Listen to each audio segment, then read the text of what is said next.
Você está ouvindo o audiobook de O Evangelho segundo o Espiritismo de Allan Kardec. Agora, você vai ouvir o capítulo 24, Não ponhais a candeia debaixo do alqueire. Candeia sob o alqueire. Porque fala Jesus por parábolas. Ninguém acende uma candeia para pô-la debaixo do alqueire. Põe-na, ao contrário, sobre o candeeiro, a fim de que ilumine a todos os que estão na casa. Mateus 5:15. Candeia sob o alqueire. Porque fala Jesus por parábolas. Ninguém há que, depois de ter acendido uma candeia, a cubra com um vaso, ou a ponha debaixo da cama. Põe-na sobre o candeeiro, a fim de que os que entrem vejam a luz. Pois nada há secreto que não haja de ser descoberto, nem nada oculto que não haja de ser conhecido, e de aparecer publicamente. Lucas 8:16-17. Candeia sob o alqueire. Porque fala Jesus por parábolas. Aproximando-se, disseram-lhe os discípulos: Por que lhes falas por parábolas? Respondendo-lhes, disse ele: É porque, a vós outros, foi dado conhecer os mistérios do reino dos céus. Mas a eles isso não lhes foi dado. Porque aquele que já tem, mais se lhe dará e ele ficará na abundância. Aquele, entretanto, que não tem, mesmo o que tem se lhe tirará. Falo-lhes por parábolas, porque vendo não veem, e ouvindo não escutam e não compreendem. E neles se cumprirá a profecia de Isaías, que diz: Ouvireis com os vossos ouvidos e não escutareis. Olhareis com os vossos olhos e não vereis. Porque o coração deste povo se tornou pesado, e seus ouvidos se tornaram surdos, e fecharam os olhos para que seus olhos não vejam, e seus ouvidos não ouçam, para que seu coração não compreenda, e para que, tendo-se convertido, eu não os cure. Mateus 13:10-15. Candeia sob o alqueire. Porque fala Jesus por parábolas. É de causar admiração, diga Jesus, que a luz não deve ser colocada debaixo do alqueire, quando ele próprio constantemente oculta o sentido de suas palavras, sob o véu da alegoria, que nem todos podem compreender. Ele se explica, dizendo a seus apóstolos: Falou-lhes por parábolas, porque não estão em condições de compreender certas coisas. Eles veem e olham, ouvem, mas não entendem. Fora, pois, inútil tudo dizer-lhes por enquanto. Digo, porém, a vós, porque dado vos foi compreender estes mistérios. Procedia, portanto, com o povo, como se faz com crianças cujas ideias ainda se não desenvolveram. Desse modo, indica o verdadeiro sentido da sentença. Não se deve pôr a candeia debaixo do alqueire, mas sobre o candeeiro, a fim de que todos os que entrem a possam ver. Tal sentença não significa que se deva revelar inconsideradamente todas as coisas. Todo ensinamento deve ser proporcionado à inteligência daquele a quem se queira instruir, porquanto há pessoas a quem uma luz por demais viva deslumbraria, sem as esclarecer. Dá-se com os homens, em geral, o que se dá em particular com os indivíduos. As gerações têm sua infância, sua juventude e sua maturidade. Cada coisa tem de vir na época própria. A semente lançada à terra, fora da estação, não germina. Mas o que a prudência manda calar, momentaneamente, cedo ou tarde será descoberto, porque, chegados a certo grau de desenvolvimento, os homens procuram por si mesmos a luz viva. Pesa-lhes a obscuridade. Tendo-lhes Deus outorgado a inteligência para compreenderem e se guiarem por entre as coisas da terra e do céu, eles tratam de raciocinar sobre sua fé. E então que não se deve pôr a candeia debaixo do alqueire, visto que, sem a luz da razão, desfalece a fé. Capítulo 19, número 7. Candeia sob o alqueire. Porque fala Jesus por parábolas. Se, pois, em sua previdente sabedoria, a providência só gradualmente revela as verdades, é claro que as desvenda à proporção que a humanidade se vai mostrando amadurecida para as receber. Ela as mantém de reserva, e não sob o alqueire. Os homens, porém, que entram a possuí-las, quase sempre as ocultam do vulgo, com o intento de o dominarem. São esses os que, verdadeiramente, colocam a luz debaixo do alqueire. É por isso que todas as religiões têm tido seus mistérios, cujo exame proíbem. Mas ao passo que essas religiões iam ficando para trás, a ciência e a inteligência avançaram e romperam o véu misterioso. Havendo se tornado adulto, o vulgo entendeu de penetrar o fundo das coisas e eliminou de sua fé o que era contrário à observação. Não podem existir mistérios absolutos, e Jesus está com a razão quando diz que nada há secreto que não venha a ser conhecido. Tudo o que se acha oculto será descoberto um dia, e o que o homem ainda não pode compreender, lhe será sucessivamente desvendado, em mundos mais adiantados, quando se houver purificado. Aqui na Terra, ele ainda se encontra em pleno nevoeiro. No original francês, falta o versículo 12 que aqui repomos. A editora da FEB, em 1948. Candeia sob o alqueire. Porque fala Jesus por parábolas.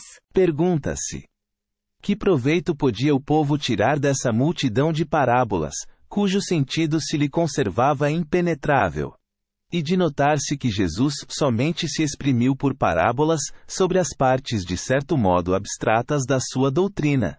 Mas, tendo feito da caridade para com o próximo e da humildade, condições básicas da salvação, tudo o que disse a esse respeito é inteiramente claro, explícito e sem ambiguidade alguma.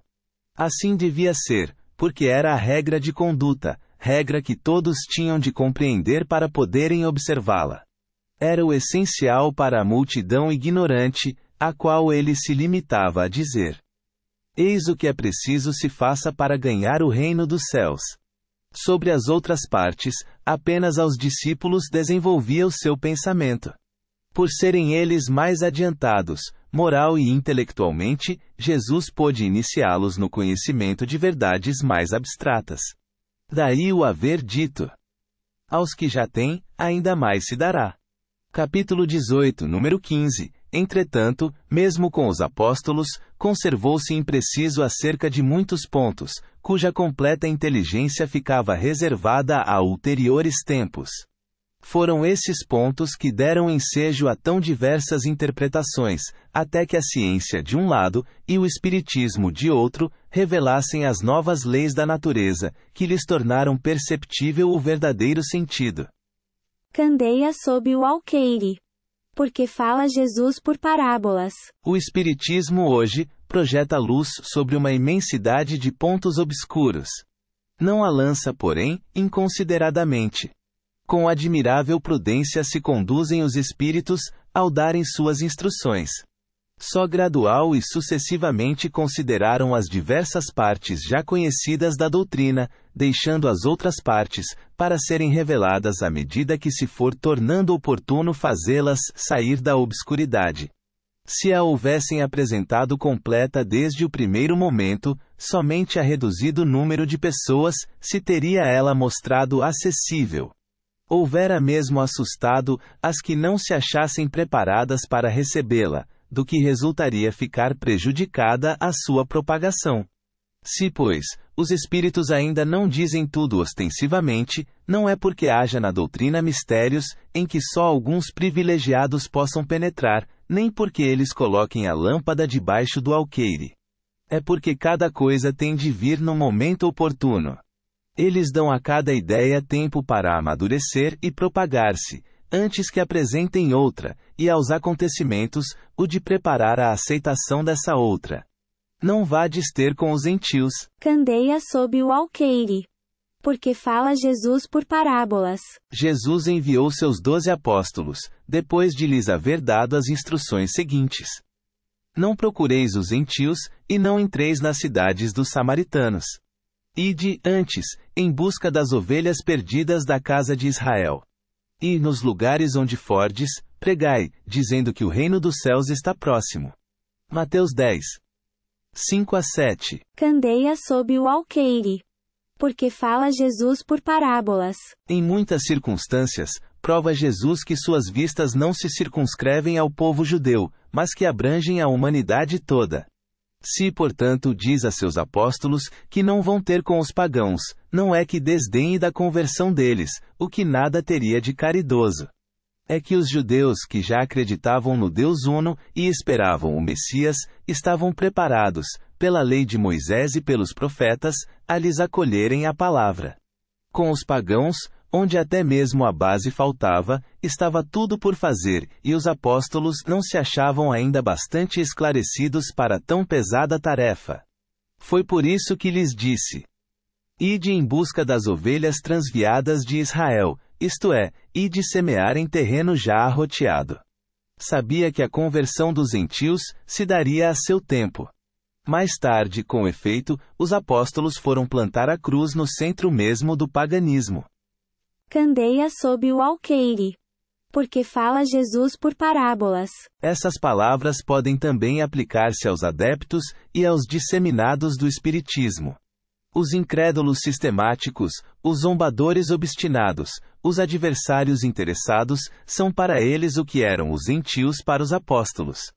Que, pois, a exemplo destes, procurem, primeiramente, fazer prosélitos entre os de boa vontade, entre os que desejam luz, nos quais um germe fecundo se encontra, e cujo número é grande, sem perderem tempo com os que não querem ver, nem ouvir, e tanto mais resistem, por orgulho, quanto maior for a importância que se pareça ligar à sua conversão.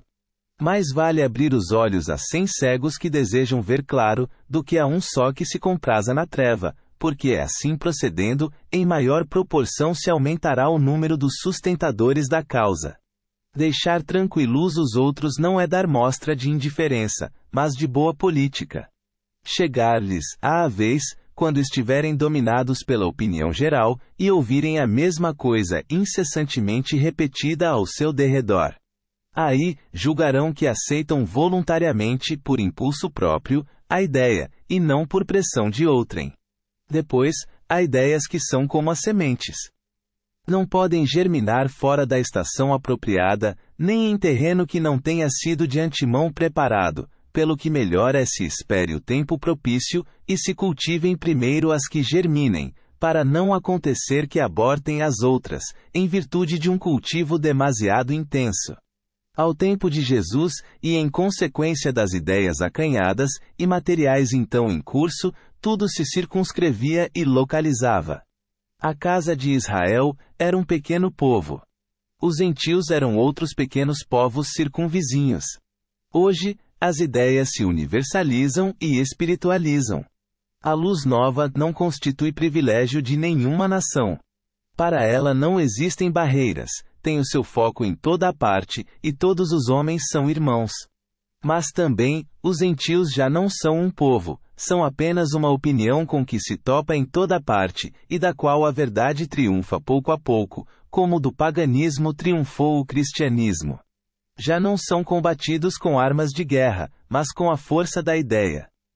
Os sãos não têm necessidade de médico. Estando Jesus à mesa em casa desse homem, Mateus, vieram aí ter muitos publicanos e gente de má vida, que se puseram à mesa com Jesus e seus discípulos. O que fez que os fariseus, notando-o, disseram aos discípulos: Como é que o vosso mestre come com publicanos e pessoas de má vida? Tendo-os ouvido, disse-lhes Jesus: Não são os que gozam saúde que precisam de médico. Mateus 9. 10-12. Os sãos não têm necessidade de médico. Jesus se acercava principalmente dos pobres e dos deserdados, porque são os que mais necessitam de consolações. Dos cegos dóceis e de boa fé, porque pedem se lhes dê a vista, e não dos orgulhosos que julgam possuir toda a luz e de nada precisar. Veja-se. Introdução, artigo. Publicanos, portageiros. Essas palavras, como tantas outras, encontram no Espiritismo a aplicação que lhes cabe. Há quem se admire de que, por vezes, a mediunidade seja concedida a pessoas indignas, capazes de a usarem mal. Parece, dizem, que tão preciosa faculdade devera ser atributo exclusivo dos de maior merecimento. Digamos antes de tudo que a mediunidade é inerente a uma disposição orgânica, de que qualquer homem pode ser dotado, como dá de ver, de ouvir, de falar. Ora, nenhuma há de que o homem, por efeito do seu livre-arbítrio, não possa abusar, e se Deus não houvesse concedido, por exemplo, a palavra senão aos incapazes de proferirem coisas más, maior seria o número dos mudos do que o dos que falam.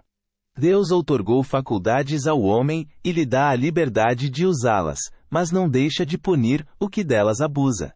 Se só aos mais dignos fosse concedida a faculdade de comunicar com os espíritos, quem ousaria pretendê-la?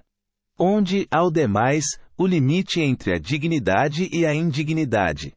A mediunidade é conferida sem distinção, a fim de que os espíritos possam trazer a luz a todas as camadas, a todas as classes da sociedade, ao pobre como ao rico.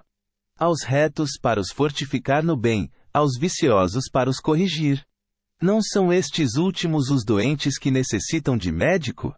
Porque Deus, que não quer a morte do pecador, o privaria do socorro que o pode arrancar ao lameiro. Os bons espíritos lhe vêm em auxílio, e seus conselhos dados diretamente, são de natureza a impressioná-lo de modo mais vivo do que se os recebesse indiretamente. Deus, em sua bondade, para lhe poupar o trabalho de ir buscá-la longe, nas mãos lhe coloca a luz. Não será ele bem mais culpado, se não a quiser ver. Poderá desculpar-se com a sua ignorância, quando ele mesmo haja escrito com suas mãos, visto com seus próprios olhos, ouvido com seus próprios ouvidos, e pronunciado com a própria boca a sua condenação.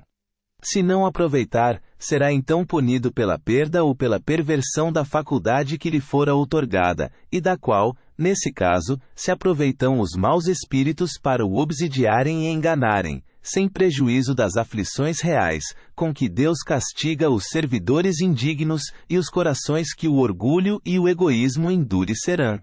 A mediunidade não implica necessariamente relações habituais com os espíritos superiores. E apenas uma aptidão para servir de instrumento mais ou menos dúctil aos espíritos, em geral. O bom médium, pois, não é aquele que comunica facilmente, mas aquele que é simpático aos bons espíritos, e somente deles tem assistência. Unicamente neste sentido é que a excelência das qualidades morais se torna onipotente sobre a mediunidade. Coragem da fé. Aquele que me confessar e me reconhecer diante dos homens, eu também o reconhecerei, e confessarei diante de meu Pai que está nos céus. E aquele que me renegar diante dos homens, também eu o renegarei diante de meu Pai que está nos céus. Mateus 10. 32-33. Coragem da fé. Se alguém se envergonhar de mim e das minhas palavras, o Filho do Homem também dele se envergonhará, quando vier na sua glória e na de seu Pai e dos santos anjos. Lucas 9. 26. Coragem da fé. A coragem das opiniões próprias sempre foi tida em grande estima entre os homens, porque há mérito em afrontar os perigos, as perseguições, as contradições e até os simples sarcasmos, aos quais se expõe, quase sempre, aquele que não teme proclamar abertamente ideias que não são as de toda a gente. Aqui, como em tudo, o merecimento é proporcionado às circunstâncias e à importância do resultado. Há sempre fraqueza em recuar alguém, diante das consequências que lhe acarreta a sua opinião, e em renegá-la. Mas, há casos em que isso constitui covardia tão grande, quanto fugir no momento do combate. Jesus profliga essa covardia, do ponto de vista especial da sua doutrina, dizendo que, se alguém se envergonhar de suas palavras, desse também ele se envergonhará. Que renegará aquele que o haja renegado. Que reconhecerá, perante o Pai que está nos céus, aquele que o confessar diante dos homens. Por outras palavras, aqueles que se houverem arreceado de se confessarem discípulos da verdade, não são dignos de se verem admitidos no reino da verdade. Perderão as vantagens da fé que alimentem, porque se trata de uma fé egoísta que eles guardam para si, ocultando-a para que não lhes traga prejuízo neste mundo, ao passo que aqueles que, pondo a verdade, acima de seus interesses materiais, a proclamam abertamente, trabalham pelo seu próprio futuro e pelo dos outros. Coragem da fé. Assim será com os adeptos do Espiritismo. Pois que a doutrina que professam mais não é do que o desenvolvimento e a aplicação da do Evangelho, também a eles se dirigem as palavras do Cristo. Eles semeiam na terra o que colherão na vida espiritual. Colherão lá os frutos da sua coragem ou da sua fraqueza. Carregar sua cruz. Quem quiser salvar a vida, perdê-la-á. Benditosos sereis, quando os homens vos odiarem e separarem, quando vos tratarem injuriosamente, quando repelirem como mal o vosso nome, por causa do Filho do Homem. Rejubilai nesse dia, e ficai em transportes de alegria, porque grande recompensa vos está reservada no céu, visto que era assim que os pais deles tratavam os profetas. Lucas 6. 22-23. Carregar sua cruz. Quem quiser salvar a vida, perdê-la-á. Chamando para perto de si o povo e os discípulos, disse-lhes: Se alguém quiser vir nas minhas pegadas, renuncie a si mesmo, tome a sua cruz e siga-me. Porquanto, aquele que se quiser salvar a si mesmo, perder-se-á. E aquele que se perder por amor de mim, e do Evangelho, se salvará. Com efeito, de que serviria a um homem ganhar o mundo todo, e perder-se a si mesmo? Marcos 8. 34-36. Lucas 9. 23-25. Mateus 10. 38-39. João 12. 25-26. Carregar sua cruz. Quem quiser salvar a vida, perdê-la-á. Rejubilai-vos, diz Jesus, quando os homens vos odiarem e perseguirem por minha causa, visto que sereis recompensados no céu. Podem traduzir-se assim essas verdades. Considerai-vos ditosos, quando haja homens que, pela sua má vontade para convosco, vos deem ocasião de provar a sinceridade da vossa fé, porquanto o mal que vos façam, redundará em proveito vosso. Lamentai-lhes a cegueira, porém, não os maldigais. Depois acrescenta: Tome a sua cruz aquele que me quiser seguir, isto é, suporte corajosamente as tribulações que sua fé lhe acarretar, dado que aquele que quiser salvar a vida e seus bens, renunciando-me a mim, perderá as vantagens do reino dos céus, enquanto os que tudo houverem perdido neste mundo, mesmo a vida, para que a verdade triunfe, receberão, na vida futura, o prêmio da coragem, da perseverança e da abnegação de que deram prova. Mas aos que sacrificam os bens celestes aos gozos terrestres, Deus dirá: Já recebestes a vossa recompensa. Aspas.